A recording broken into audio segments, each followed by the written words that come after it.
এরপরে দেখো একটি থলিতে 2 টাকা ও 1 টাকার মোট 100টি মুদ্রা ছিল। কটা মুদ্রা আছে? টোটাল 100টা মুদ্রা আছে। থলিতে মোট 132 টাকা থাকলে 1 টাকার মুদ্রা কতগুলো ছিল? কিভাবে করব? 132 টাকা, টোটাল হচ্ছে 100, তাহলে 1 টাকার মুদ্রা কতগুলো ছিল? 68টা। শোনো, এটা হচ্ছে তোমার 100টা মুদ্রা আছে তো টোটাল। যদি সবকটাই 1 আরে টাকার একটু কয়েন লাগিয়ে দিতে হতো, হবে। শোনো, যদি সবকটাই তোমার 1 টাকার কয়েন হতো তাহলে কি হতো? 100 টাকা হতো, তাই কি না? যদি সবকটাই 1 টাকার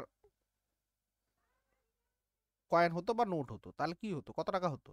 100 টাকাই হতো, কারণ টোটাল তো 100টা মুদ্রা আছে, 100টি মুদ্রা আছে। এবার আছে হচ্ছে 2 টাকা আর হচ্ছে 1 টাকা, 2 টাকা আর 1 টাকা। এবার এই যে 2 টাকা আর 1 টাকা, এই কয়েনগুলো টোটাল যোগ করে হচ্ছে তোমার 132 টাকা, 132 টাকা। তাহলে 1 টাকার মুদ্রা কতগুলো ছিল এটা তোমাকে বের করতে বলেছে। তাহলে এটা তোমাকে বের করতে গেলে তুমি ভাবো যে যদি সবকটাই 1 টাকার কয়েন হতো তাহলে মোট কত টাকা হতো? 100 টাকাই হতো, কারণ টোটাল তো 100 খানা কয়েন। তাহলে সবকটা যদি 1 টাকার কয়েন হতো তাহলে 100 টাকাই হতো। কিন্তু আমার আছে কত এখানে? 132, তাহলে 32 টাকা বেশি হচ্ছে কেন? এই 2 টাকার কয়েনগুলো আছে বলে। তাহলে সবার ভ্যালু আমি 1 করে ধরে নিয়েছি, তাহলে 2 টাকার ক্ষেত্রে আমি তো একটা ধরে নিয়েছি। তাহলে 2 টাকার কয়েন তোমার হয়ে যাবে কটা? 32টা। তাহলে 1 টাকার কয়েন কত হবে? 68টা। বুঝতে পারলে না?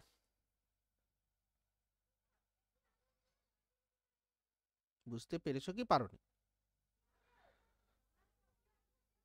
আচ্ছা, স্যার স্যার আরেকবার আরেকবার বলুন। বলুন। আমার কথা হচ্ছে যদি সবকটাই 1 টাকার কয়েন হতো কত টাকা হতো? 100। 100 টাকা হতো তো? হ্যাঁ স্যার। 100 টাকা হতো, কিন্তু আছে কত? 132 টাকা। তাহলে 32 টাকাটা কেন আছে, বেড়েছে কেন? 2 টাকার কয়েন আছে বলে। তাহলে নিশ্চয়ই 32টাই 2 টাকার কয়েন আছে, কারণ সবার ভ্যালু তো আমি 1 টাকা করে ধরে নিয়েছি।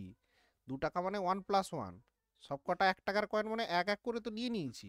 তাহলে 2 টাকার কয়েনে আর এক ভ্যালুটা আছে, তাহলে এই ভ্যালুগুলো নিয়েই 32। তার মানে নিশ্চয়ই 32 টাকা আরও এক্সট্রা, অর্থাৎ 2 টাকার কয়েন 32টা, বাকিটা হচ্ছে 1 টাকার কয়েন। দেখো 32 ইন্টু 2 করলে কত হচ্ছে? 64, 64। আর 1 টাকার কয়েন আছে কটা? 68 ইন্টু 1, দেখো 68 হচ্ছে, তাহলে 8 4 12, ক্যারি 1 হচ্ছে 12 কে 13, 132 হচ্ছে। ঠিক হ্যাঁ স্যার। একই রকমই দেখবে এই ধরনের অঙ্কগুলো দেয় তোমার ছাগল আর সেই মুরগি, এই ধরনের কোশ্চেনগুলো দেয়, তাই না? এই মাথার সংখ্যা বলে মাথার দিবে। সংখ্যা পায়ের পায়ের সংখ্যা সংখ্যা। বলা থাকবে, ঠিক আছে? একইভাবেই করতে হয়। Next question. জলকে বরফে পরিণত করলে 10% আয়তনে বাড়ে, বরফকে জলে পরিণত করতে হলে শতকরা কত কমাতে হবে? 10% কথার অর্থ কি? 1/10। 1/10। অর্থাৎ আয়তনে বাড়ে, যখন জল ছিল আর বরফ হচ্ছে, তাহলে 10-এ 1 বাড়ছে, জল হচ্ছে 11। এবার বরফ থেকে যখন জল হবে তাহলে আবার কি হবে? 10ই হবে। বরফ 11 তখন গলে যাবে, তখন জলটা 10ই হবে, তাহলে কমবে কত? কমবে 1 কমবে। তাহলে 1 কমবে কততে? 11তে। তাহলে 1 1 কমবে 11তে, 100তে কত কমবে? ইন্টু 100, অর্থাৎ 9 হোল 1/11%। করানো অঙ্ক এগুলো, তাই না? হ্যাঁ স্যার। Next question. টাকায় 12টা কমলালেবু বিক্রয় করে 4% ক্ষতি হয়, টাকায় কটি করে বিক্রয় করলে 44% লাভ হবে? তাহলে এখানে 12টা কমলালেবু এগুলো করানো হয়েছিল প্রফিট লসে। তুমি কি করবে? এখানে প্রথমে সেলিং আর্টিকেল কত আর পার্সেন্টেজটা কত? Selling price. তাহলে 12টা আর্টিকেল বিক্রি করছে কততে? 4% লস, অর্থাৎ 96%-এ, হ্যাঁ কি না? 96% বিক্রি করেছে। এবার বলছে টাকায় কটা বিক্রি করবে, ধরো আমি জানি না কটা বিক্রি করবে, ইন্টু লাভ হবে কত, 44%, অর্থাৎ 144%। বোথ সাইড পার্সেন্টেজ উড়িয়ে দাও, 12 12 144, 12 8 96, অর্থাৎ কোশ্চেন মার্কের ভ্যালুটা তোমার দাঁড়ালো 8। অর্থাৎ টাকায় যদি আমি 8টি বিক্রি করি তবেই 44% লাভ হবে। Answer will be 8। স্যার এটা বুঝতে পারলাম না সেটা। সেলিং আর্টিকেলের সঙ্গে সেলিং প্রাইস দুটোর ক্ষেত্রে ইকুয়াল করবে, এটা শর্ট ফর্মুলার ক্ষেত্রে আমি বলেছিলাম, ডিটেল এক্সপ্লানেশন ক্লাসের ভিডিওতে করানো আছে বা ক্লাসে করিয়ে দেওয়া হয়েছে। আমি কি বলছি যে 12টি কমলা লেবু বিক্রি করা হয়েছে 4% লসে, অর্থাৎ 12 ইন্টু 96%। বলছে টাকায় কটি বিক্রি করব, 44% লাভ হবে, কোশ্চেন মার্ক, ইন্টু 144%, অর্থাৎ সেলিং প্রাইস 144% হবে। ক্যালকুলেশন করো, 8টা পেয়ে গেলে। ঠিক আছে, ঠিক নেক্সট। আছে স্যার। একটি ঘোড়া এবং একটি গরু প্রতিটি 12,000 টাকা করে বিক্রয় করা হলো। ঘোড়াটি 20% ক্ষতিতে, গরুটি 20% লাভে বিক্রয় করা হলো। তাহলে মোটের উপর তার কত লাভ বা ক্ষতি হলো। কিন্তু এখানে পার্সেন্টেজে নেই, কিসে দেওয়া আছে, এই টাকাতে দেওয়া আছে। তো আমি তোমাদেরকে বলেছিলাম এখানে ঘোড়া গরু আছে, প্রতিটি 12,000 টাকায় বিক্রয় করা হয়েছে, অর্থাৎ একই দামে বিক্রি করা হয়েছে, সেলিং প্রাইস সেম, এবং একটার ক্ষেত্রে 20% ক্ষতি হচ্ছে, একটার ক্ষেত্রে 20% প্রফিট হচ্ছে, লাভ হচ্ছে। এই রকম যদি হয়, মোটের উপর তার কি হয়, ক্ষতি হবে। মোটের উপর কি হবে, ক্ষতি হবে। কত ক্ষতি হবে, এক্স স্কোয়ার বাই 100 আমি বলেছিলাম, অর্থাৎ 20 স্কোয়ার বাই 100। তাহলে 20 স্কোয়ার মানে 400 বাই 100, অর্থাৎ 4% তার কিন্তু ক্ষতি হবে, 4% লস হবে। অর্থাৎ 4% কথার অর্থ কি, 4/100, 4/100 ইকুয়াল টু কত হবে, 2/50, অর্থাৎ 50 টাকায় তার 2 টাকা ক্ষতি, তাই তো? 50 টাকায় 2 টাকা, এই 2টা কি লস, ক্ষতি। তাহলে সেলিং প্রাইস কত হবে, 50 থেকে 2 বিয়োগ করে দাও, 48। এই 48-এর ভ্যালুটাই কোশ্চেনে বলা আছে। কত বলা হয়েছে, প্রত্যেকটাকে 12,000 টাকায় বিক্রি করা হয়েছে। তাহলে একটার দাম যদি 12,000 হয়, দুটোর দাম অর্থাৎ ঘোড়া এবং গরুর দাম কত হবে, 24,000। কত হবে, 24,000। তাহলে একের ভ্যালু কত হবে, কত হবে, 500 হবে না,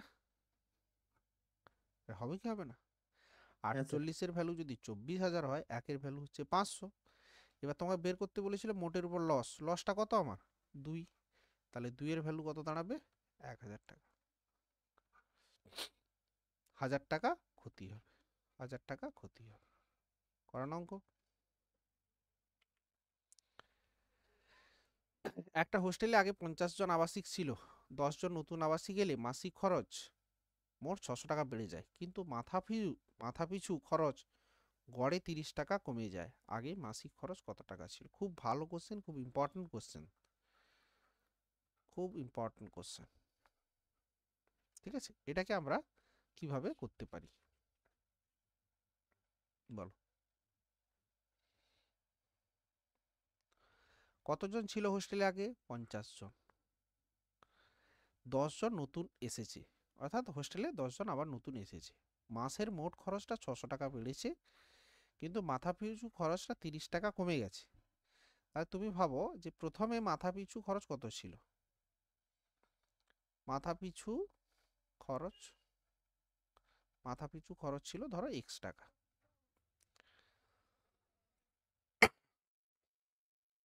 তাহলে মোট খরচ কত হতো, 50x, তাই তো? আগে 50 জনে মোট খরচ হতো কত, 50x, এটা খরচ হতো। এবার 10 জন নতুন এসছে, কতজন হয়েছে, 60 জন হয়েছে, কিন্তু মাথাপিছু খরচটা গড়ে 30 টাকা কমে গেছে। তাহলে এই মাথাপিছু খরচটা এখন কত হচ্ছে, x মাইনাস 30, তাই কি না? তাহলে এখন মোট খরচ কত হবে, 60 ইন্টু এক্স মাইনাস 30, এটা এখন মোট খরচ, মাসিক খরচ আর কি। তাহলে 600 টাকা বেড়েছে। তাহলে এটা কার সঙ্গে সমান হবে? আগে যে 50x হতো তার থেকে আরো 600 টাকা বেড়েছে, এটা সমান করে দাও, দিলে তুমি আনসার পেয়ে যাবে। মাথা পিছু আগে যদি খরচ হতো x টাকা, তাহলে মোট খরচ হতো কত মাসে? 50 জনে 50x টাকা। এখন হয়েছে 60 জন, এখন মাথা পিছু খরচ হয়েছে x-30, তাহলে এখন খরচ কত? 60 × x-30, যেটা ইকুয়াল টু কি বলছে? 600 টাকা বেড়েছে, অর্থাৎ আগে যে খরচ হতো তার সঙ্গে 600 টাকা বেড়েছে, সমান। ক্যালকুলেশন করে দাও। 60x - 1800 equal to 50x plus 600, তাহলে 10x ইকুয়াল টু কত দাঁড়াবে? 1800 আর 600 কত হবে? 2400। তাহলে x ইকুয়াল টু কত? 240। ঠিক আছে, তাহলে এক্সটা মানে কি? মাথা পিছু খরচ। কবে? আগে। আগে তোমার মাসিক খরচ চাইছে, মাসিক মোট খরচ, তাহলে 240। তাহলে এটার উত্তর কি কত হবে? 240 পার হেড ইন্টু 50 ছিল, 24 মাসে 120। ঠিক আছে, 12,000 টাকা খরচ হতো আগে, 12,000 টাকা খরচ হতো আগে। এই ধরনের কোশ্চেন কিন্তু এটা অ্যাভারেজ থেকে দেয়। ঠিক আছে, বোঝা গেল কি গেল না?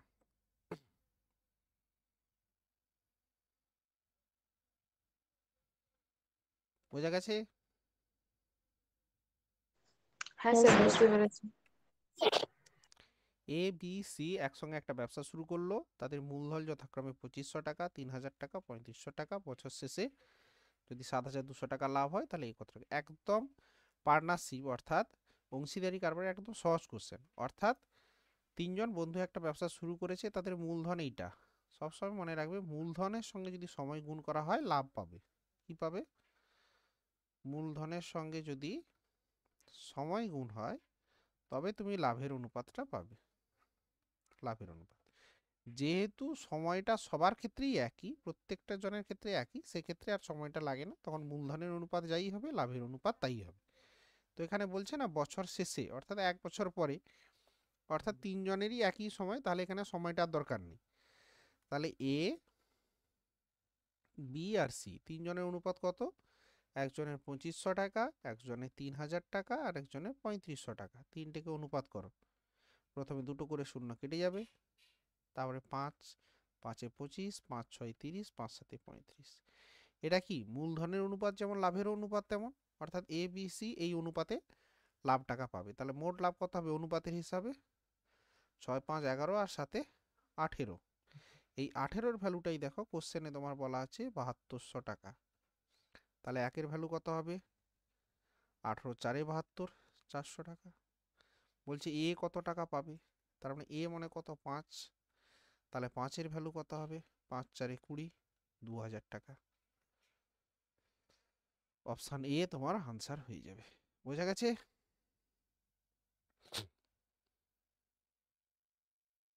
বোঝা গেছে কি যায়নি? হ্যাঁ স্যার। বলছে কত বছরে 10% হারে সুদে 250 টাকায় সুদ 300 টাকা হবে? 10% হারে সুদে 250 টাকায় সুদ 300 টাকা, তার মানে সুদটা কত? 300 টাকা।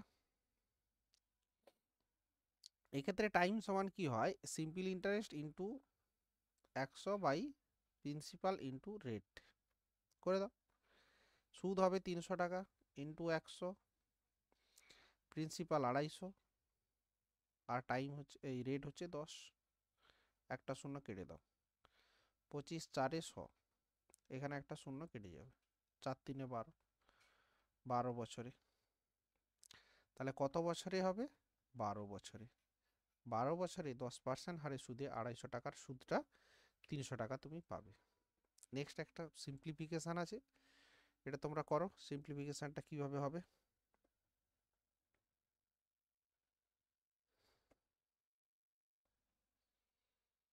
একই রকম বদমাস রুলে করতে হবে তোমাকে। তুমি যদি প্রথম বন্ধনীর কাজটা আগে করো তাহলে কি পাবে দেখো। প্রথম বন্ধনীর মধ্যে কি আছে? 1 পূর্ণ 1 এর 2, অর্থাৎ 3 এর 2 বিয়োগ 1 এর 3 বিয়োগ 1 এর 6। এটাই ক্যালকুলেট করে নাও, তাহলে লসাগু তোমার 6, 2 3 এ 6, অর্থাৎ 3 3 এ 9, 3 2 6, 2 মাইনাস 1। তার মানে তুমি কত পাচ্ছ এখানে? 2 1 3, 9 থেকে 3 6 মানে একই পাচ্ছ তাই না? এক পাচ্ছ তো? এটা ক্যালকুলেট করলে পুরোটা কত হচ্ছে? একই হচ্ছে। এক হচ্ছে স্যার। এবার একের সঙ্গে হাফ গুণ করলে হাফই থাকবে। আবার এইখানে সেকেন্ড ব্র্যাকেটে 4 1 পূর্ণ 1 4 অর্থাৎ 5 4 বিয়োগ হচ্ছে তোমার হাফ। তুমি এই দুটো ক্যালকুলেশন করলে পাবে 1 4 তাই না? কারণ 4 লসাগু হবে তোমার 5 মাইনাস 2 সরি 3 4 তাই না? 3/4 পাবে। অর্থাৎ সেকেন্ড ব্র্যাকেট পর্যন্ত তুমি এই পুরো ক্যালকুলেশন করে পেলে 3/4। এবার 3 অ্যান্ড 1/4 ডিভাইডেড বাই 3/4 হবে। অর্থাৎ তুমি যদি এইটা প্রথম থেকে নাও 8 whole half minus third bracket 3 whole 1/4 divided by 3/4 আসবে। ঠিক আছে, তাহলে এটা 8 দুনে 16 17/2 বিয়োগ এটা হচ্ছে 4 3 12 একে 13/4 ডিভাইডেড বাই 3/4 17/2 মাইনাস 13/4 ইন্টু উল্টে যাবে, এটা ভাগটা গুণ করে দিলে উল্টে যাবে 4/3 হয়ে যাবে। তাহলে 4 4 কেটে গেল, তাহলে 17/2 মাইনাস 13 হচ্ছে 3 তাই কি না? তাহলে তোমার এটাকে লসাগু করো, তোমার আসবে কত 6 17 3 51 25 মাইনাস 6 13 দুগুণে 26 মানে 25/6 ক্যালকুলেশন করো 6 4 24 আর 1 4 6 পূর্ণ 1 2 4 পূর্ণ 1 6 4 পূর্ণ 1 6 আনসার হবে। বোঝা গেল? বোঝা গেছে? হ্যাঁ স্যার। এরপরে বলেছে 2520 2520 টাকাকে দুটি সমান অংশে বিভক্ত করলে একটি অংশ অন্যটির 10-এর 11 অংশ হয়, তাহলে ক্ষুদ্রতম অংশটি কি? একদম বেসিক। বলছে দুটো অংশে বিভক্ত হয়েছে, তো ধরো প্রথম পার্ট আর দ্বিতীয় পার্ট।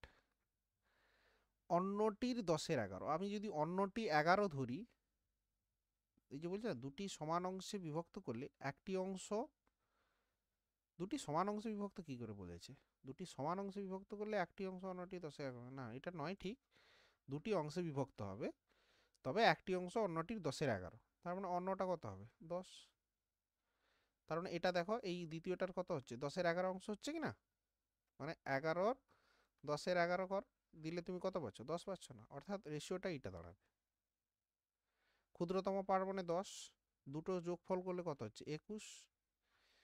21-এর ভ্যালুটাই দেওয়া আছে 2520 নাকি? তাহলে এটা কার সঙ্গে সমান হবে 120 নাকি 120। 21-এর সঙ্গে 120 যোগ করলেই দেখো 2520 হচ্ছে। তাহলে 10-এর ভ্যালু প্রথম পার্টটা চাইছিল, তাহলে কত হচ্ছে 1120 নাকি? ক্ষুদ্রতম অংশ অর্থাৎ ছোট পার্টটা, তাহলে 120 গুণ করে দাও অর্থাৎ 1200। তাহলে আনসার হবে অপশান এ 1200। বোঝা গেছে? নেক্সট, 57 কিমি ঘন্টায় ধাবমান একটি ট্রেনের দৈর্ঘ্য 135 মিটার হলে 245 মিটার দীর্ঘ একটা প্ল্যাটফর্মকে অতিক্রম করতে তার কত সময় লাগবে? আমি এখনই বলেছিলাম, যখন কোনো মানে প্রথমের দিকে একটা প্রশ্ন এসেছিল যে প্ল্যাটফর্মকে অতিক্রম করার অর্থ হচ্ছে প্ল্যাটফর্মের দৈর্ঘ্য অর্থাৎ 245 মিটার প্লাস ট্রেনের দৈর্ঘ্য 135 মিটার, এই দুটো দৈর্ঘ্যকে যখন 57 কিলোমিটার বেগে পাস করবে যে সময়টা লাগবে সেটি। তাহলে পুরো লেন্থটা কত দাঁড়াবে 135 প্লাস 245, এটা দৈর্ঘ্য, তার স্পিডটা দাও 57। এখন 57 দিলে হবে না, কারণ 57 হচ্ছে কিলোমিটার পার আওয়ারে আছে। তাহলে এটাকে কি করতে হবে মিটার পার সেকেন্ডে করতে হবে, তাহলে 5/18 দিয়ে মাল্টিপ্লাই করতে হবে। ঠিক আছে, এবার উপরের পার্টটা তুমি যোগ করো 550 ক্যারি 1 4 3 7 8 আর 2 1 3 380 নাকি ইন্টু 18, নিচে হচ্ছে 57 ইন্টু 5, 19 দুগুণে 38 19 3 57, 3 6 18, 5 4 20, অর্থাৎ 6 4 24 সেকেন্ড সময় লাগবে। কত সময় লাগবে 24 সেকেন্ড সময় লাগবে। বোঝা গেল?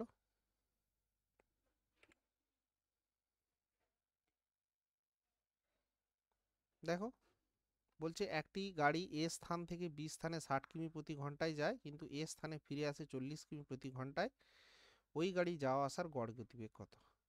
যদি কোথাও দেখো যে একটা রাস্তা যাচ্ছে, প্রথমে একটা স্পিডে এক্স কিলোমিটার প্রতি ঘন্টা স্পিডে যায়, আবার ব্যাক করে ওই একই রাস্তা ওয়াই কিলোমিটার প্রতি ঘন্টায়, তাহলে গড় গতিবেগ যদি চাই তাহলে কি হবে?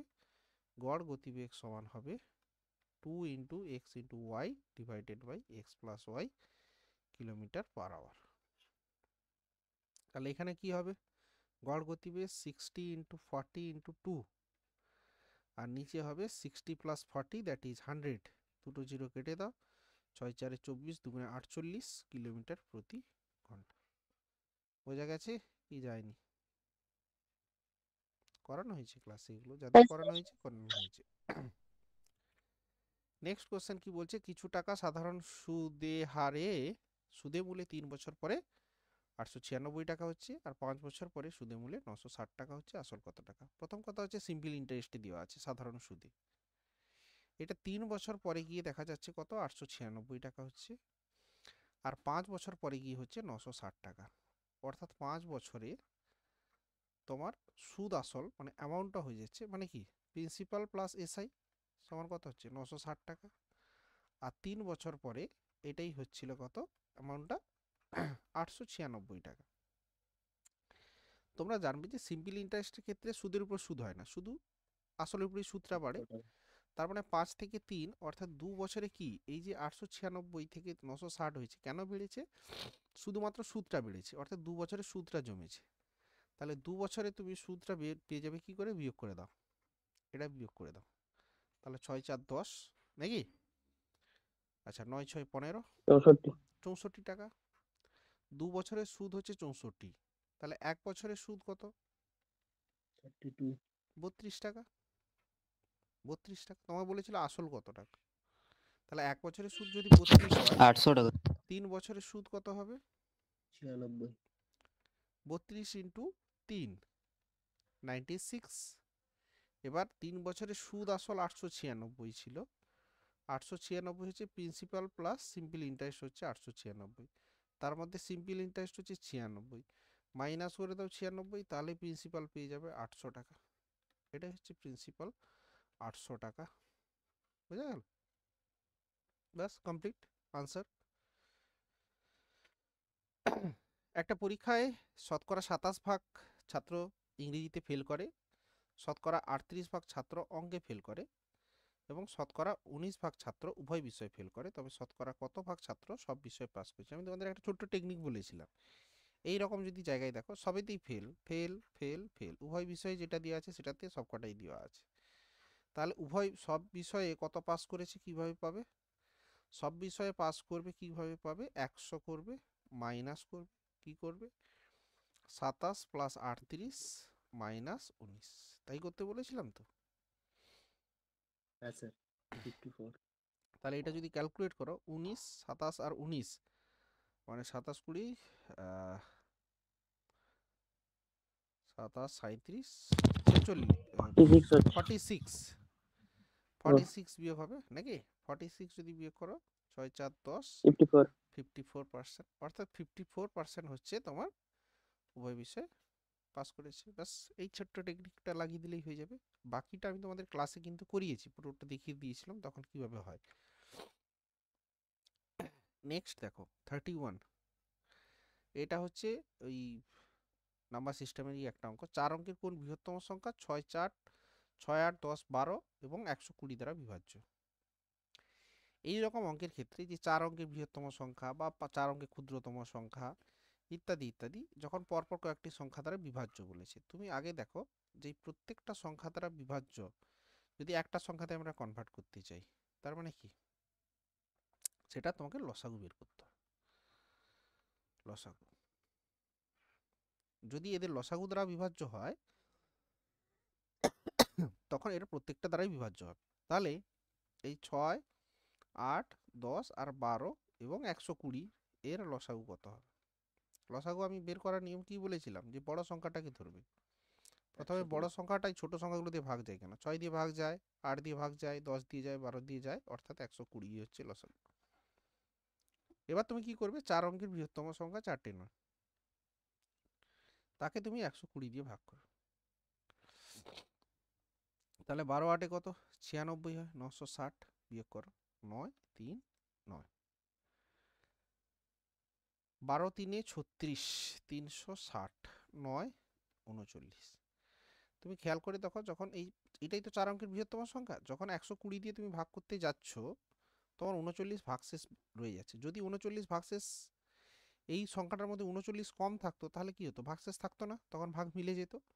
তাহলে যেটাই বলেছি যে 4 অঙ্কের বৃহত্তম সংখ্যাটা কত হবে, তোমাকে কি করতে হবে? এই 4টে 9, 9999 থেকে 39 বিয়োগ করে দাও। তাহলে 0 6 9 9 9960।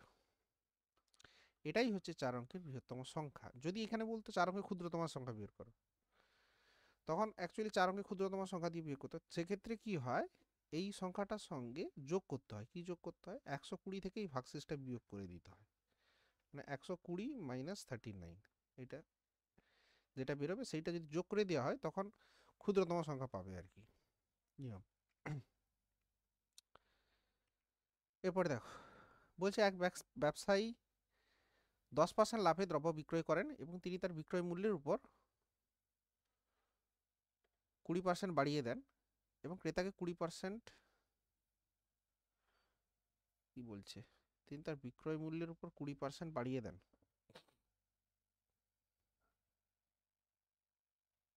এবং ক্রেতাকে 20% কমিশন দেন, তার শতকরা লাভ কত? কি বলেছে?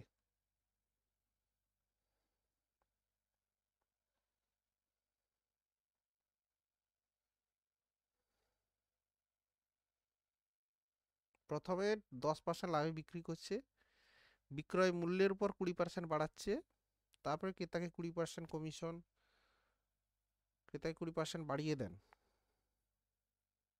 একটা মনে হয় বাদ যাবে, ক্রেতা।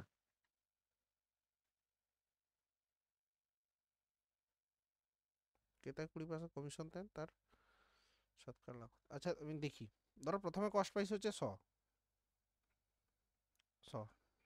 সেখানে 10% লাভে বিক্রি করছে, প্লাস 10% মানে কত হচ্ছে? 110। এখান থেকে এই বিক্রয় মূল্যের পর আবার 20% বাড়াচ্ছে, মানে এর সঙ্গে প্লাস 20% করলে কত হচ্ছে? 132 নাকি? তাই হচ্ছে তো নাকি? হ্যাঁ 22, স্যার। 132। আবার এর থেকে 20% বাড়াচ্ছে, 20% বাড়িয়ে দেন এবং ক্রেতাকে, এটা রিপিট আছে বুঝলে, এই 20% বাড়িয়ে দেন এবং এটা রিপিট আছে, এটা কাটো, এটা বাটা, এবং ক্রেতাকে 20% কমিশন দেয়, মানে এরপরে তোমার 20% ডিসকাউন্ট হচ্ছে, -20%। তো 120 20% করো, কত হচ্ছে ডিসকাউন্ট? 20% মানে 132-এর 80% নাকি? 4/5 মানে 10 করো, 16 করো, 26.4। 8, মানে ক্যালকুলেট করলে হচ্ছে 8 দুনে 16, ক্যারি 1, 8 3 24, 25, ক্যারি 2, 8 10, 105.6। ঠিক আছে, 5.6। তাহলে ছিল তো দাম 100, বিক্রি লাস্ট পর্যন্ত কত যাচ্ছে? 105.6। তাহলে বাড়লো না কমলো? বেড়েছে 5.6। তাহলে এটাই আনসার হবে, 5.6%। 5.6%, দ্যাট ইজ 5 হোল 3/5%, এটা আনসার হবে। 10% বাড়ানো হলো, তারপরে আবার 20%, তারপরে 20% ডিসকাউন্ট, তাহলে ওভারঅল কি হলো? এটাই চাইছে আর কি, তাই না? এইটা এখানে ভুল আছে, নাহলে এটা অঙ্কটা তুমি করতেই পারবে না। ঠিক আছে, মিস্টেক আছে, বোঝা গেছে কি? হ্যাঁ স্যার স্যার। এইখানে কি কাটাকাটি করেছেন এখানটা বুঝতে পারছি না, এই 132-এর পরে। হ্যাঁ, 132 থেকে 20% বাদ দিতে বলছি। তাহলে হয় তোমাকে 132 বিয়োগ 132-এর 20% করতে হবে, আদারওয়াইজ ডাইরেক্ট তুমি 132-এর 80% করে দাও। 80% মানে 4/5, সেইটা তুমি ক্যালকুলেশন করে বের করো না, 105.6ই হবে, 105.6ই আসবে। বুঝতে পারলে? ও হ্যাঁ ঠিক আছে, হ্যাঁ হ্যাঁ। দ্যাট ইজ 5.6 বেড়েছে, তাহলে 100-তে 5.6 মানে 5.6%। তো এখানে একটাই যেহেতু আছে 5 হোল 3/5% হবে আর কি আনসার। একই অঙ্ক রিপিট করেছি আমরা, ঠিক আছে? এটা দেখো 34, এটা অ্যাকচুয়ালি বীজগণিতের কোশ্চেন, আবার নাম্বার সিস্টেমে বলতেও পারি, সরলে বলতে পারি। এখানে খেয়াল করে দেখো 4.7 এর whole cube plus 3 into 4.7 square into 5.3 plus 3 into 4.7 into 5.3 whole square plus 5.3 এর হোল কিউব। এটা কিছু নয় অঙ্কটা। তোমরা যদি ছোটবেলায় পড়েছো দেখবে ক্লাস 8-এ a প্লাস b এর হোল কিউব সমান হয় a cube plus 3a square b plus 3ab square plus b cube. এটাই আছে। যদি তুমি a কে ভাবো 4.7, তাহলে দেখো 4.7 এর cube that is a cube, আর b সমান ভাবো 5.3, তাহলে 3 ইন্টু 4.7 মানে a স্কোয়ার ইন্টু 5.3 মানে b plus 3 into a into b square plus b cube, আছে না? অর্থাৎ a cube plus 3a square b plus 3ab square plus b cube. অর্থাৎ এটাকে আমরা বলতে পারি যে a প্লাস b এর হোল কিউব। এবার a মানে কত? 4.7 প্লাস b মানে 5.3, তার হোল কিউব। তো 7 3 10, ক্যারি 1, 5 আর 9 কে 10, অর্থাৎ 10 কিউব। তো 10 কিউব মানে 1000 হবে। তাহলে আনসার কত হবে? 10,000। বোঝা গেল? বোঝা গেছে আগেরটায়? এটা বোঝা গেল তো? হ্যাঁ স্যার। 15টা বই 540 টাকায় বিক্রয় করায় 3টা বইয়ের ক্রয় মূল্যে ক্ষতি হলো। এই ধরনের অঙ্ক আমরা করেছি। 540 টাকায় বিক্রি করেছিলাম, তো এটা তুমি এখন ভুলে যাও। এই যে 500, তাহলে 15টা বই বিক্রি করে 3টে বইয়ের ক্রয় মূল্যের ক্ষতি হয়। তুমি ভাবো একটি বইয়ের ক্রয় মূল্য 1 টাকা। আমি বলেছিলাম তো এইভাবে করতে, যে 1 টাকা। তাহলে 3টা বইয়ের ক্রয় মূল্য কত হবে? 3 টাকা, হ্যাঁ কি না? তাহলে 15টা বইয়ের ক্রয় মূল্য কত হবে?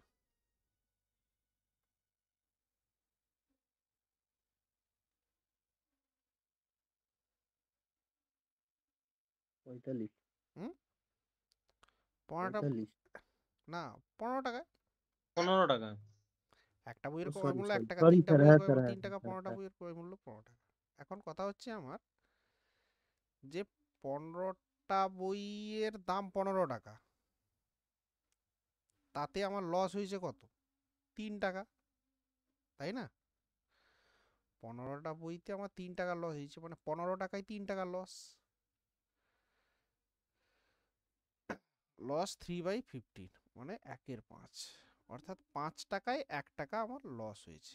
তার মানে অ্যাকচুয়ালি হয়েছে কত? সেলিং প্রাইসটা কত হবে? 4, তাই তো? হ্যাঁ কি না বলো? হ্যাঁ, 4। 4-এর ভ্যালুটাই দেখো কোশ্চেনে বলা আছে 540। 1-এর ভ্যালু কত হবে? হ্যাঁ, 135। 135। 135। তাহলে 5-এর ভ্যালু কত দাঁড়াবে? 135 ইন্টু 5, 675। 675। এটা কি? অ্যাকচুয়ালি এই যে 15টা বই ছিল, 15টা বইয়ের ক্রয় মূল্য আমরা পেয়ে গেলাম, তাই না? আমি এখান থেকে কি পেলাম? 15টা বইয়ের ক্রয় মূল্য। তাহলে 15টা বইয়ের ক্রয় মূল্য যদি 675 টাকা হয়, তাহলে একটা বইয়ের কত হবে? 15 4 60, 15 5 75, 45 টাকা। বুঝা গেল? একটা বইয়ের ক্রয় মূল্য 1 টাকা হলে 3টা বইয়ের 3 টাকা, এটা লস কত? 15টা বইয়ের ক্রয় মূল্য 15 টাকা, তাহলে 3/15 মানে 1/5, তাহলে 4 টাকা হচ্ছে সেলিং প্রাইস 540। 1 টাকার ভ্যালু কত? 5 টাকার ভ্যালু কত? অর্থাৎ আমরা 15টা বইয়ের ক্রয় মূল্য একসঙ্গে বের করে নিলাম, তাহলে একটা বইয়ের ক্রয় মূল্য কত? 45 টাকা। বোঝা গেল?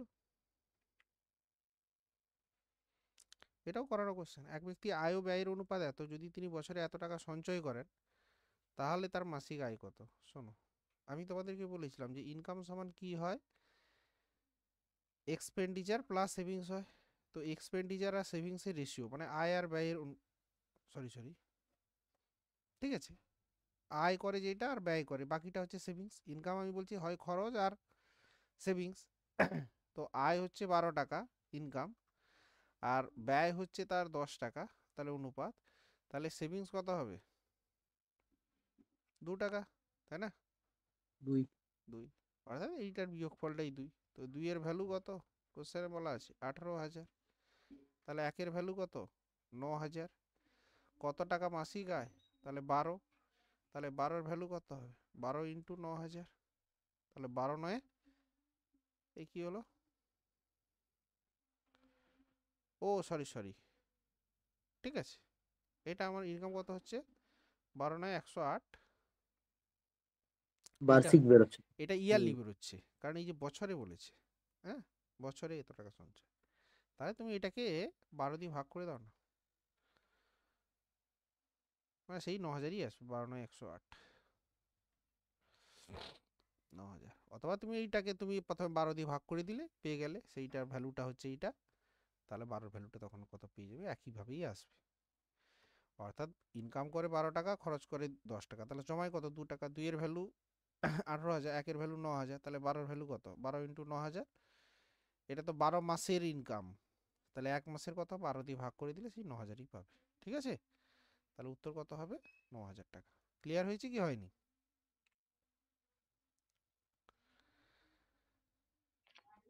হ্যাঁ স্যার। এরপরে একটা পরিমিতির কোশ্চেন আছে। একটি আয়তাকার বাগানের দৈর্ঘ্য প্রস্থে 3 গুণ, যদি ক্ষেত্রফল 432 বর্গ মিটার হয়, তাহলে বাগানটির পরিসীমা কত? আয়তক্ষেত্রের ক্ষেত্রফল সমান কি হয়? দৈর্ঘ্য গুণিতক প্রস্থ, আর পরিসীমা হয় 2 গুণিতক দৈর্ঘ্যযুক্ত প্রস্থ। তো বড়টা হচ্ছে দৈর্ঘ্য, ছোটটা হচ্ছে প্রস্থ, ব্রেথ। তো দৈর্ঘ্য প্রস্থের 3 গুণ হয়, তাহলে প্রস্থ যদি b হয়, দৈর্ঘ্য সমান কি হবে? 3b। ক্ষেত্রফল বলেছে, তাহলে ক্ষেত্রফল সমান l ইন্টু b হয়। তো এখানে 3b ইন্টু b হবে সমান 432 মিটার স্কোয়ার। তাহলে 3b স্কোয়ার সমান হচ্ছে 432। তাহলে b স্কোয়ার হচ্ছে 3 1 যা 3, 3 4 যা 12, 3 4 যা, তাহলে b ইকুয়াল টু কত দাঁড়াচ্ছে? 12। অর্থাৎ প্রস্থ 12 আর দৈর্ঘ্য হচ্ছে 36। কত হবে?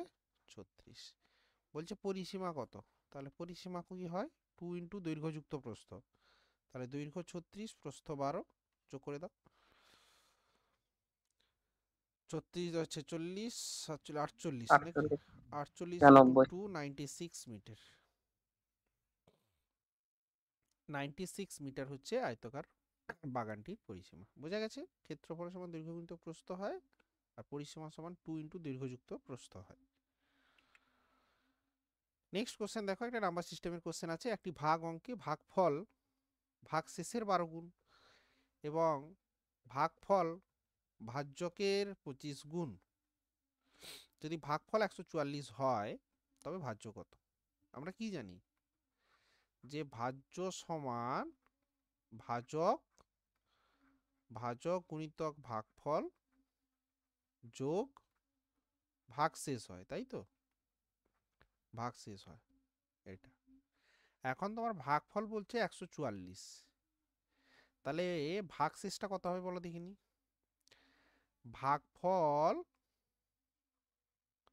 ভাগফল যদি 144 হয়, তাহলে ভাগশেষ কত হবে? ভাগশেষ কত হবে? ভাগশেষের 12 গুণ মানে 144, তাহলে ভাগশেষের 12 গুণ হলে তো ভাগফল হয়, বলছে না ভাগফল হচ্ছে ভাগশেষের 12 গুণ। তাহলে ভাগফল যদি 144 হয়, ভাগশেষ নিশ্চয়ই 12 হবে। 12 12 গুণ করলে তবেই না 144 হয়। বোঝা গেছে?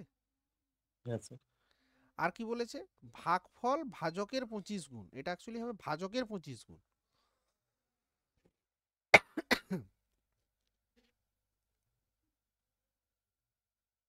25 গুণ,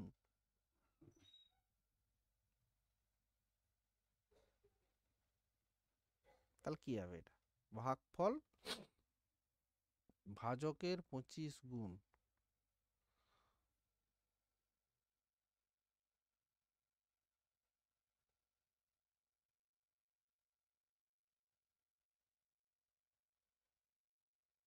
টেকনিক্যাল এরর নাই তো কিছু। স্যার এটা মনে হচ্ছে ভাজকটা হবে ভাগফলের 25 গুণ। হুম? এটা হতে পারে। এটা উল্টো হবে আর কি, ভাজকটা হবে ভাগফলের 25 গুণ, ভাজকের না 25 গুণ।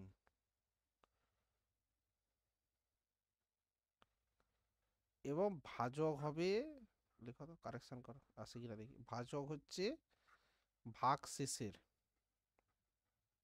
25 গুণ। তার মানে ভাজক কত আসবে? ভাজক হচ্ছে ভাগ শেষের, ভাগ শেষ হচ্ছে 12, তার 25 গুণ, মানে কত হচ্ছে 25 দুগুণে 50, ক্যারি 5, 25 থেকে 25, 5 30, 300। ভাজক হচ্ছে 300। তাহলে তুমি ভাজ্যটা এবার বের করো, কি আছে দেখো। ভাজক গুণিতক ভাগ ফল, অর্থাৎ 300 গুণিতক 144 যোগ 12, 0 0 3 4 যা 12, ক্যারি 1, 3 4 যা 12, ক্যারি 1, 3 4 যা 12, 13, ক্যারি 1 প্লাস 12 নাকি? তাহলে 4 3 2 1 2 এইটা আসবে, 4 3 2 1 2। প্রসেনজিৎ ঠিকই বলেছিল, এটাই আসবে। ভাজকটা ভাগ শেষের 12 গুণ হবে, ঠিক আছে? তবে আমরা এটা করতে পারবো, ঠিক আছে? স্যার বি হবে, স্যার বি এটাই দাগ দিয়ে দিয়েছেন। ও সরি সরি, এটা হবে না, এটা হবে আনসার, 4 3 2 1 2 হবে, ঠিক আছে?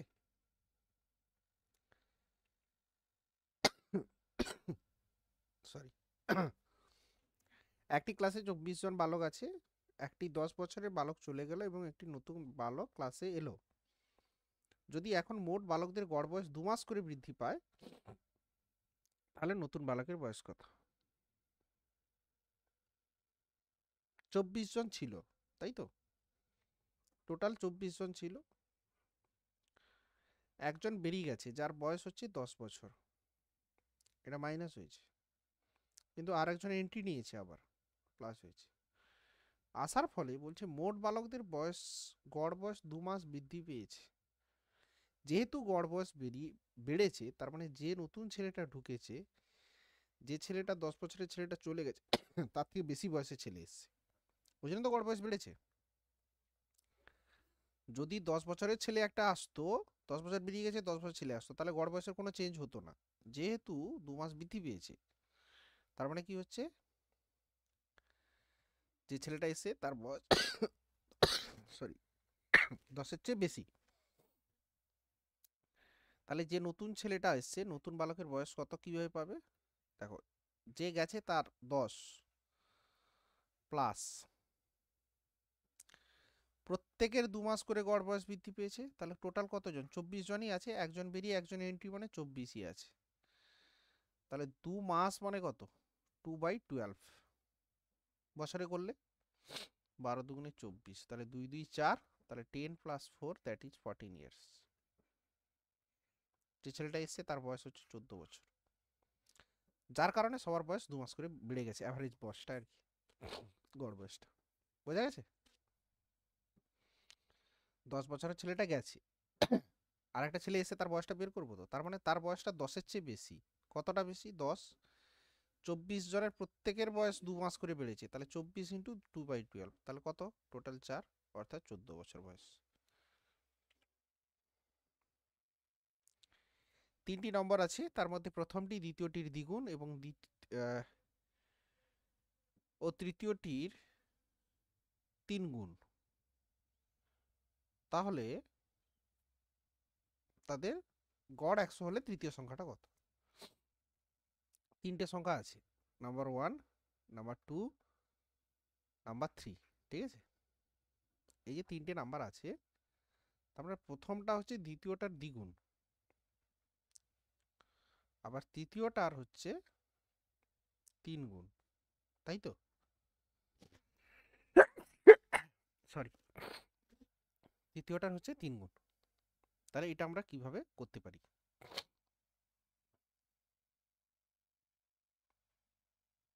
The 6x, 3x, 2x.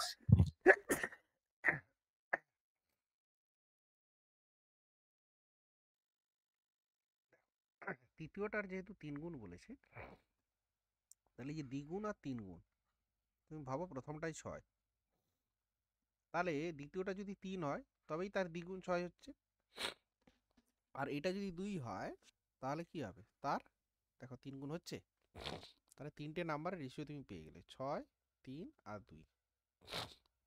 দ্বিতীয়টার দ্বিগুণ হলে 6, তৃতীয়টার 3 গুণ হলেও 6, ঠিক আছে।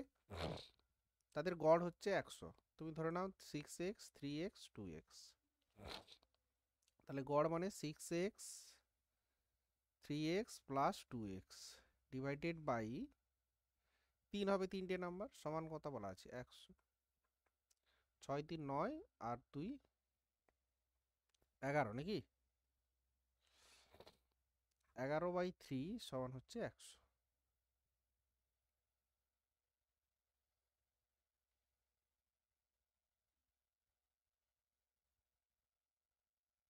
আসছে না তো আনসার, তাই না? তাহলে x সমান কত হচ্ছে 300/11, তোমাকে তৃতীয় সংখ্যাটা বলছিল 2x হবে।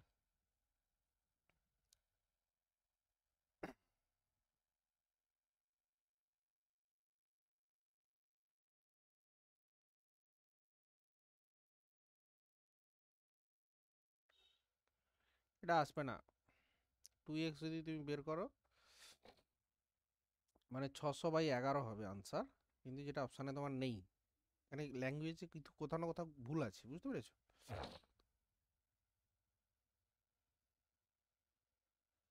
ও সরি সরি সরি সরি, একটা জিনিস আমরা ভুল করেছি, না ঠিকই তো করেছি, 300ই তো করেছি।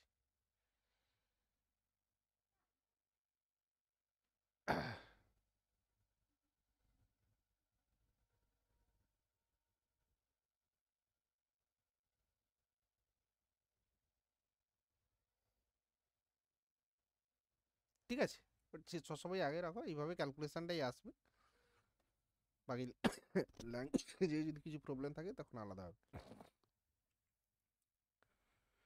কোনো সামগ্রীর দাম 15% বেড়ে গেল, খরচ একই রাখার জন্য সামগ্রীর ব্যবহার কত কত কমাতে হবে, কীভাবে করবো? দাম বেড়েছে 15%, 15% কথার অর্থ কি 3/20, দাম বেড়ে গেছে খরচ একই রাখবো, তাহলে ব্যবহার কমাবো, কত কমাবো? 3 উপরে থাকবে, নিচে কত হয়ে যাবে 23 হবে না? 23। এই 3টাকে নিচে যোগ করতে বলেছিলাম, 3/23, অর্থাৎ পার্সেন্টেজে হচ্ছে 300/23%, এটাই আনসার। অপশানটা নেই, অপশান থাকলে এটাই হবে, ঠিক আছে। 3 7 x 42 সমানুপাতিক হলে x এর মান কত? চারটে সংখ্যা সমানুপাতের অর্থ কি? প্রথম শেষ দুটোর গুণফল সমান, মাঝের দুটোর গুণফল সমান হবে, শেষ দুটোর গুণফল মাঝের দুটো গুণফলের সঙ্গে সমান হবে, তাহলে 7 × x সমান কত হচ্ছে 3 × 42, 7 6 42, x সমান হচ্ছে 6 3 18, আনসার হচ্ছে সি 18 হবে, ঠিক আছে। x + 1/x = 2 হলে x³ + 1/x³ সমান কত হয়? তোমরা মনে রাখবে x + 1/x যদি k হয় তাহলে x³ + 1/x³ সমান হয় k³ - 3k, এটা হয়। তাহলে 2 ছিল, 2 এর কিউব 8 - 6 অর্থাৎ কত 2 হবে তো। 2 এর কিউব মানে কত 8, আর 3 2 6, তো 8 থেকে 6 বিয়োগ করলে কত হচ্ছে 2 আসবে, আসবে। এটা ভালো কোশ্চেন। যদি একটা নৌকা 24 কিমি দূরত্ব স্রোতের অনুকূলে যায় 3 ঘন্টায়, স্রোতের প্রতিকূলে 5 ঘন্টায় ফিরে আসে, তবে নৌকার বেগ এবং স্রোতের বেগের অনুপাত কি হবে? নৌকার বেগ মানে স্থির জলে নৌকার বেগ, মানে 24 কিমি দূরত্ব একটা যাচ্ছে,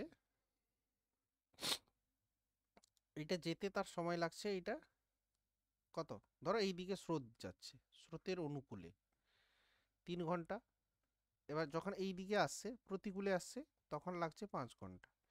দূরত্ব তো একই নাকি, দূরত্ব যদি একই হয় তাহলে টাইম এবং স্পিডের রেশিও উল্টো হয় কিনা বলেছিলাম, একটা হচ্ছে অনুকূল, একটা হচ্ছে প্রতিকূল, টাইমের অনুপাতটা কত হবে 3:5, তাহলে স্পিডের রেশিও কত হবে 5:3, এটা হবে তো, হ্যাঁ স্যার। এইটা এবার শোনো, এটা কি অনুকূলে গতি আর প্রতিকূলে গতি। এবার অনুকূলে কি হয়, স্থির জলে নৌকার বেগ যদি এক্স হয় আর স্রোতের বেগ যদি ওয়াই হয়, তার মানে কি হচ্ছে অনুকূল মানে এক্স প্লাস ওয়াই আর প্রতিকূল মানে এক্স মাইনাস ওয়াই। কারণ কি হচ্ছে, স্রোতেরটাকে কাটিয়ে যেতে হচ্ছে, মানে স্রোত এই দিকে আর আমি আসছি এই দিকে, তার মানে কি হচ্ছে স্রোতটাকে কাটিয়ে আসতে হচ্ছে, তো ওই জন্য এক্স মাইনাস ওয়াই। তোমাকে চাইছে এক্স আর ওয়াই রেশিও কত, তার মানে তুমি এখান থেকে বলতে পারো x plus y equal to 5, x minus y equal to 3। তার মানে এক্স ইকুয়াল টু হবে, দুটোকে যোগ করে 2 দিয়ে ভাগ করো, 5 প্লাস 3/2, আর ওয়াই হবে 5 মাইনাস 3/2। তাহলে 8 থেকে 2 বিয়োগ করলে হচ্ছে 4, আর এখানে হচ্ছে কত, 5 থেকে 3 2, 2 থেকে বিয়োগ করলে 1। তার মানে এইটা রেশিও কত হচ্ছে 4:1। বুঝতে পারলে কি পারলে না? আর কিছু করতে হবে না, 4:1 তুমি আনসার পাবে, সি আনসার হবে। 24টা তোমার এখানে লাগবেই না কিছু, একই তো দূরত্ব, এখানে কিছু কাজে লাগবে না। বোঝা গেছে না বোঝা যায়নি? স্রোতের স্যার। অনুকূলে প্রতিকূলে টাইম দেওয়া আছে, ডিস্টেন্স তো একই, তাহলে টাইমের রেশিওর সঙ্গে স্পিডের রেশিও উল্টো হয়। তাহলে অনুকূলে স্পিড হচ্ছে 5 আর প্রতিকূলে স্পিড তুমি 3 ভাবো, x plus y equal to 5, x minus y equal to 3। তাহলে এক্স সমান কি হবে, 5 প্লাস 3/2 আর 5 মাইনাস 3/2। ঠিক আছে, 45 দেখো, একটি নৌকা স্রোতের প্রতিকূলে 5 কিমি এবং অনুকূলে 7.5 কিমি যেতে হচ্ছে 45 মিনিট সময় নেয়। আচ্ছা, অনুকূলে মানে আমরা ইংরেজিতে বলি কি, ডাউনস্ট্রিম স্পিড বা অনুকূল, আচ্ছা যাই হোক লিখি, অনুকূলে যাচ্ছে আর প্রতিকূলে যাচ্ছে। আর একটা হচ্ছে সময়, ভালো করে বোঝো। অনুকূলে যাচ্ছে 7.5 কিলোমিটার, প্রতিকূলে যাচ্ছে 5 কিলোমিটার, সময় লাগছে 45 মিনিট, তাই তো? দ্বিতীয় ক্ষেত্রে বলছে নৌকাটি স্রোতের অনুকূলে 5 কিলোমিটার আর প্রতিকূলে 2.5 কিলোমিটার, যেতে সময় লাগছে 25 মিনিট, তাই তো? তুমি খেয়াল করো, মানে স্যার ওটা টোটালটা যেতে সময় লাগছে, মানে 5 কিলোমিটার আর 2.5 কিলোমিটার, ওই টোটালটা যেতে সময় লাগছে 25 মিনিট। না, প্রথমটায় 7.5 কিলোমিটার অনুকূল প্লাস 5 কিলোমিটার প্রতিকূলে হচ্ছে 45 মিনিট, আর দ্বিতীয় কন্ডিশনে বলছে 5 কিলোমিটার অনুকূলে 2.5 কিলোমিটার প্রতিকূলে যেতে সময় লাগছে 25 মিনিট। এই অঙ্কগুলো এমনি নর্মালি করতে গেলে একটু বড় বড় হয় সলিউশন। তুমি কি করবে, যে কোনো একটা সমান করো, প্রতিকূলটাকে সমান করে দাও, দেখতে পাচ্ছি 2.5 সঙ্গে 2 গুণ করলে 5 হয়ে যাবে, তাহলে এটার সঙ্গে তুমি 2 গুণ করো, তার মানে 10, এটা 5, এটা হচ্ছে 50 মিনিট, তাই হবে কি না? মানে 5 কিলোমিটার অনুকূলের জায়গায় 10 কিলোমিটার হলো, 2.5 কিলোমিটার প্রতিকূলের জায়গায় 5 কিলোমিটার হলো, সময় হলো 50 মিনিট, হবে তো? এবার তুমি খেয়াল করে দেখো দুটো কন্ডিশনের ক্ষেত্রে, এখানে 7.5 কিলোমিটার অনুকূল, এখানে 10 কিলোমিটার অনুকূল, এখানে 5 কিলোমিটার প্রতিকূলে যেতে যাওয়ার সময় এখানেও তাই সময় লাগবে। তার মানে এইখানে যে ডিস্টেন্সটা 7.5 আর 10 মানে 2.5 কিলোমিটার, এই 2.5 কিলোমিটার অনুকূলে যেতে 45 আর 50 5 মিনিট সময় লাগে, হ্যাঁ কি না বলো? এই যে 10 কিলোমিটার অনুকূল, এখানে 7.5 কিলোমিটার, এই যে 2.5 কিলোমিটার অনুকূল বেশি আছে, তার জন্যই 5 মিনিট সময় লাগে বেশি। হ্যাঁ স্যার। বাস, তাহলে আমার 2.5 কিলোমিটার অনুকূলে যেতে সময় কত লাগে, 5 মিনিট। তোমাকে খেয়াল করে দেখো, স্রোতের অনুকূলে 6 কিলোমিটার যেতে কত সময় লাগবে বের করতে বলেছে, তাহলে 1 কিলোমিটারে কত সময় লাগে, 5/2.5, আর 6 কিলোমিটার যেতে কত সময় লাগে, 5/2.5 ইন্টু 6, দশমিক উঠাও, উপরে শূন্য বসাও, 5 5 25, 5 12 60, 12 মিনিট, তাহলে আনসার হবে 12 মিনিট। বোঝা গেল না? অঙ্ককে কনসেপচুয়ালি করো, তাড়াতাড়ি এসে যাবে, এত লিখতে হবে না। তুমি দেখতে পাচ্ছ 2.5 কিলোমিটারের জন্য 5 মিনিট, তাহলে 6 কিলোমিটারের জন্য কত মিনিট সময় লাগবে, বোঝা গেল?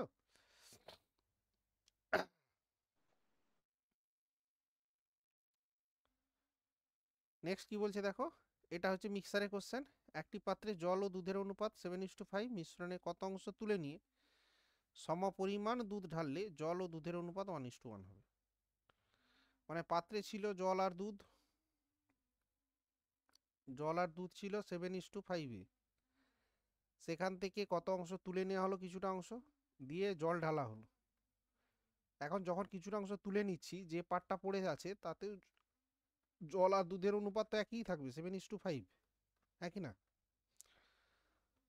জল আর দুধ তো একই থাকবে, 7:5। এবার কি বলা হয়েছে, সমপরিমাণ দুধ ঢালা হয়েছে, দুধের এন্ট্রি হয়েছে, রেশিও হয়েছে 1:1, কিন্তু হিসাব মতন তো জলের কোনো চেঞ্জ হয়নি, তাহলে 7:7 হওয়ার কথা ছিল। তাহলে বেড়েছে কত? 2 বেড়েছে। এই 2টা কত?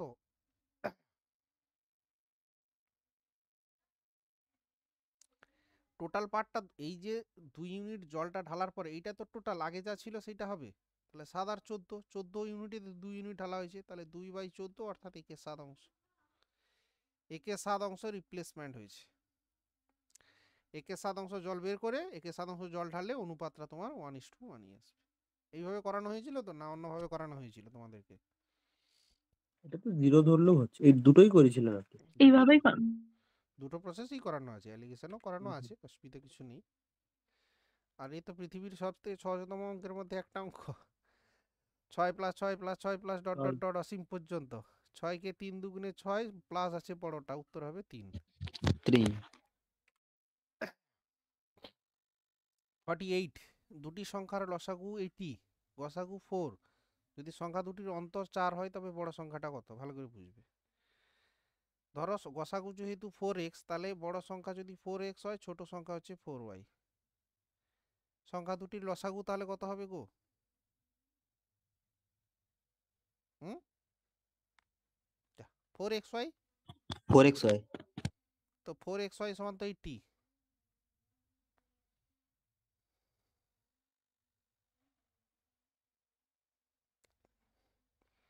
সংখ্যা দুটির গুণফল সমান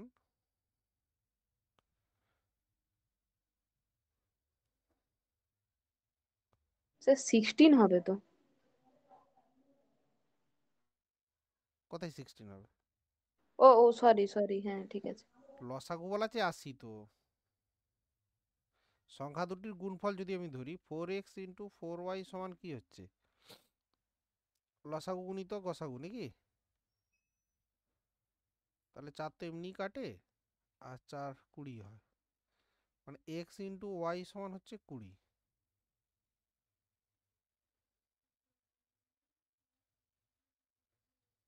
এবার এখানে তোমার বড় সংখ্যাটা চাইছে। আচ্ছা, এটাকে তোমাকে কো প্রাইমে ভাঙো দেখিনি, 1 ইন্টু 20 আসে, করলে 20 হয়। আচ্ছা, 2 ইন্টু 10 আসবে না, 3 ইন্টু 4 ইন্টু 5 আসবে একটা, ঠিক আছে? দেখো 4 ইন্টু 5 করলেও 20 হয়। তাহলে এক্স এর মান আর ওয়াই এর মান হচ্ছে 4 আর যদি 5 হয়, তাহলে সংখ্যা দুটি কত হবে?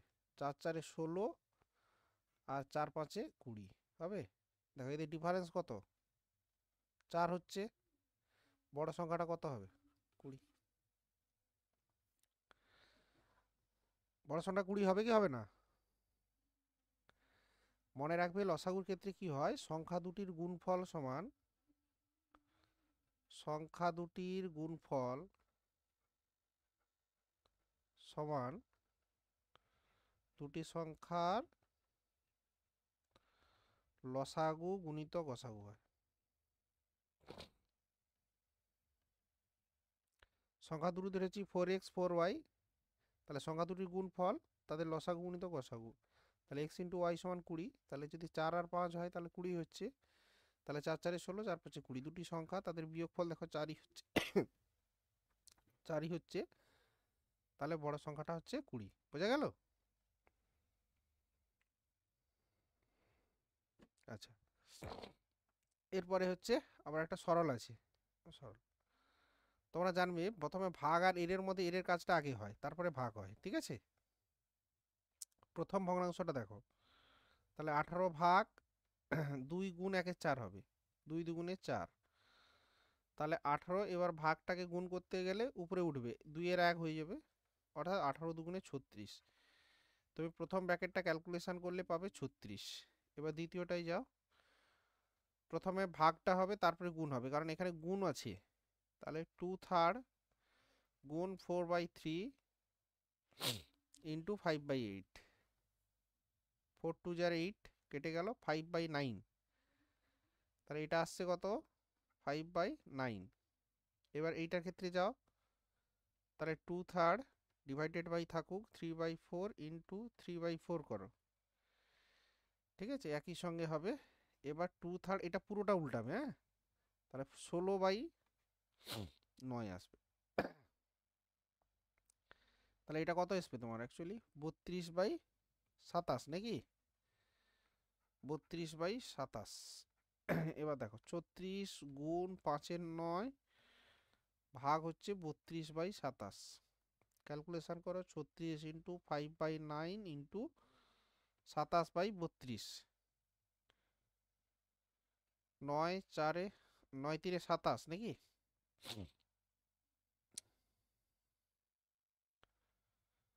4 9 36, 4 8 32।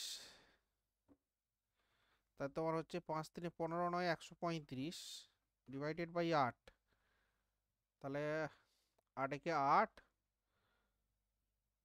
5 8 6 48, 48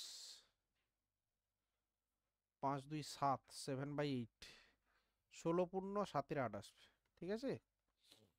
ক্যালকুলেশন বেসিক করবে, ঠিক আছে। 16/7। লাস্ট কোশ্চেনে আমরা চলে এসেছি, 50, তাই না? 50-এরটা এসছি তো। ত্রিভুজের হ্যাঁ স্যার। ক্ষেত্রফল বের করতে বলছে। 3টে বাহু দেওয়া আছে, দিয়ে 3টে বাহুর ক্ষেত্রফল। যদি 3টে বাহু আলাদা আলাদা থাকে তাহলে সেক্ষেত্রে কি হয় ক্ষেত্রফল? ধরো 3টে বাহু এ বি সি আলাদা আলাদা, অর্থাৎ বিষমবাহু ত্রিভুজের ক্ষেত্রে আর কি, ক্ষেত্রফল সমান হয় √S into S minus a into S minus b into S minus c. এবার এস কি? এস হচ্ছে সেমি পেরিমিটার, অর্ধ পরিসীমা, a plus B plus c/2 হয়। তাহলে তুমি এখান থেকে এসটা বের করে নাও। 9 6 15, 15 আর 7 22, 22 থেকে 2 ভাগ করো 11, এসটা হচ্ছে 11।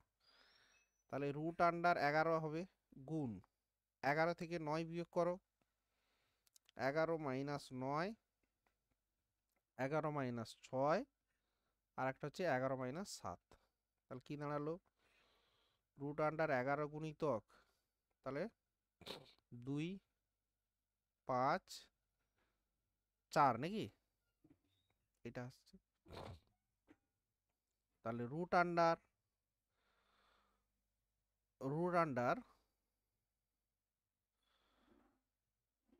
তোমার এখানে 4-এর জন্য 2 বেরাবে, বাকিটা রয়ে যাবে।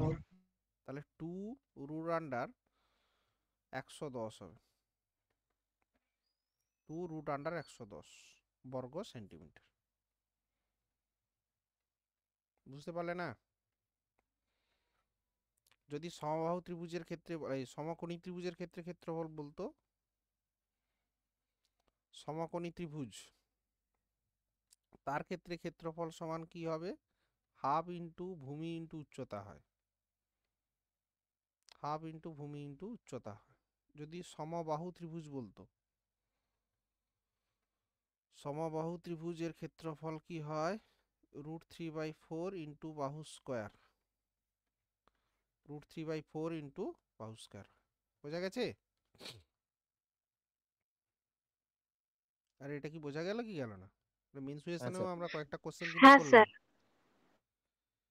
তাহলে মিসলেনিয়াস আমরা কোশ্চেনগুলো সলভ করলাম মোটামুটি।